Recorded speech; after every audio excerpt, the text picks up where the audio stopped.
right there for sure. As soon as it's clear that he's running past the car. Well, his car is the gray one right there. You see that? Yeah. Do you think he's past the car? I think he is running past the car, yes. Okay. So Because is the critical point, if he gets beyond the car, then you have to let him go?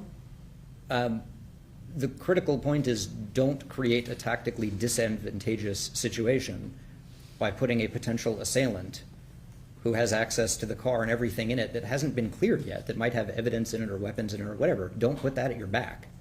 So at the point where it looks like that might be what happens, if I, the officer, continue down this course of action, yes, you should stop that course of action.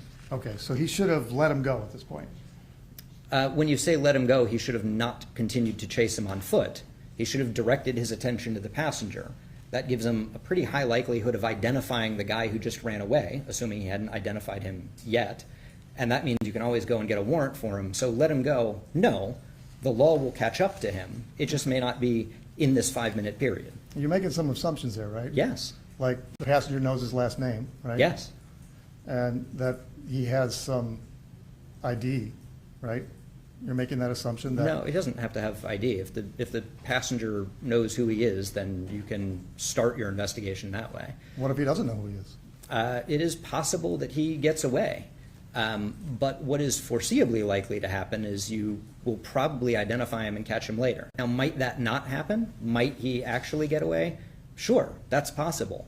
But letting someone flee from a traffic stop for an improper plate is certainly better than getting into a fight and losing, or getting shot in the back by an assailant that you couldn't keep an eye on because you were running away from an occupied suspect vehicle.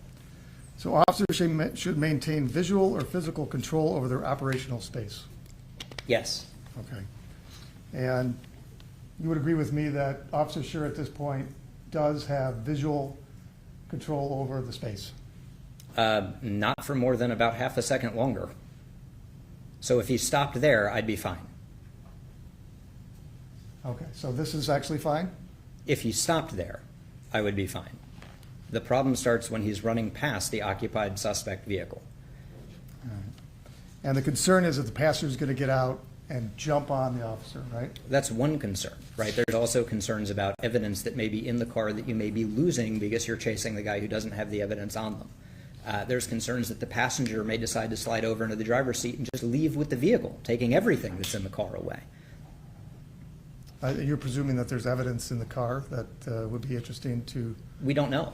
Right. Because he hasn't searched the car, we don't know what's in the car. Right. Right? We don't know that the passenger in the car is an assailant. We just know it's a potential. We do know that when you run past the car, it creates a vulnerability that you cannot tactically address. Okay, so foot pursuits are inherently dangerous. Yes. Okay, they're dangerous to Mr. Lyoya because he's about to be tackled, right? Sure. They're dangerous to police officers, and they're dangerous to bystanders. They can be, yes.